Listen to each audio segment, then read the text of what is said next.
Welcome back to the NFPT podcast, where we make you feel confident walking into your CPT exam.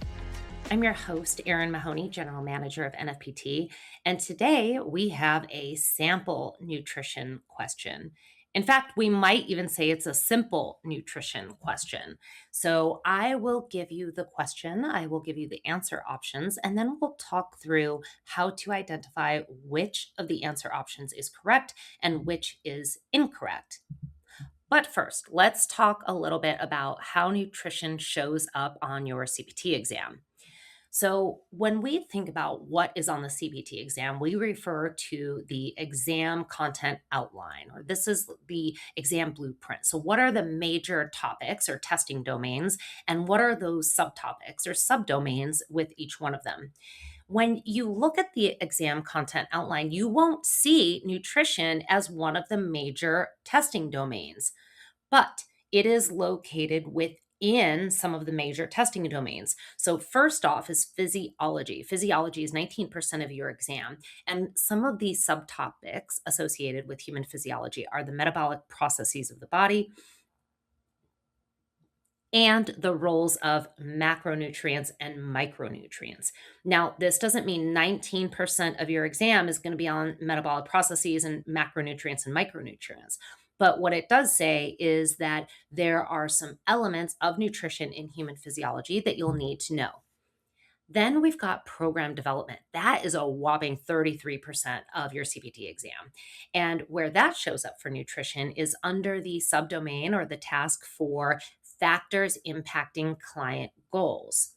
And when we look at physiology being 19% and program development being 33%, that looks like nutrition is heavily weighted, but it's not. It's a subdomain. So there are just some key things that we need to know, and we will dive into how that might look on your CPT exam. So let's get started with a simple nutrition sample question. Here we go. How many calories are in 1 gram of fat?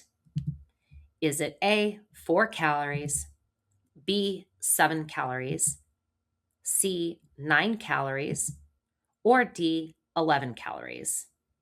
I'll repeat the question for you. How many calories are in 1 gram of fat? Is it 4 calories, 7 calories, 9 calories, or 11 calories? Now, before we pull this apart and talk about it, this is a simple question, but it's not so simple that it wouldn't be something that you would see on the exam. This is an example of how nutrition might show up on the exam, asking you how many calories per gram of one of the macronutrients. Now, here's a hint for this question. There is a reason why fat grams can be problematic. And what I'm hinting at is fat grams can be problematic because they carry more calories per gram than the other macronutrients. So, just by knowing that alone, I'm not going to guess that it's A, 4 calories. It could be, or we might think about it being B, 7 calories. It also might be C, 9 calories, or D, 11 calories. So the correct answer is fat carries 9 calories per gram. So for every 1 gram of fat, you're consuming 9 calories. And that is the highest of the macronutrients. So protein and carbohydrates are 4 calories per gram, and alcohol is 7 calories per gram. That leaves fat with 9 calories per gram, which is the highest one. So the only one that would have potentially tricked you could have been the 11 calories. But what you can do is you can just remember that all of the macronutrients are falling into single digits for the number of calories per gram that they are. Now, that was our sample walkthrough question. We know that there are 9 calories in 1 gram of fat. But as we think about nutrition for clients, remember this: you should not be voiding fat completely with yourself or with your clients. It serves a function. It increases satiety, which is our feelings of fullness. It also tastes good, which is important. People, human beings, organisms, they need to eat. So food needs to taste good. And it also serves a function. It assists in brain health and hormone regulation. So, fat is a necessary component of the diet. It just does not need to be a large percentage of the diet. All right.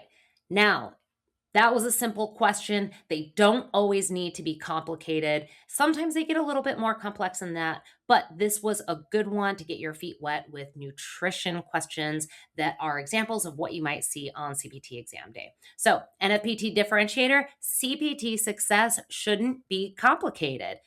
So, enroll in your NFPT CPT core today, or if you are enrolled in another CPT program, remember that our recorded exam prep series is helpful for any CPT that you might be enrolled in. And I'll give you a coupon code. So you can use NFPT Podcast 10. That will give you 10% off any of our CPT packages or the recorded exam prep series. Again, that's NFPT Podcast 10 for 10% off. All right, that's it for today. Thank you for joining that simple question. Keep well and continue progressing through your CPT. Today's episode is brought to you by Summit Professional Education.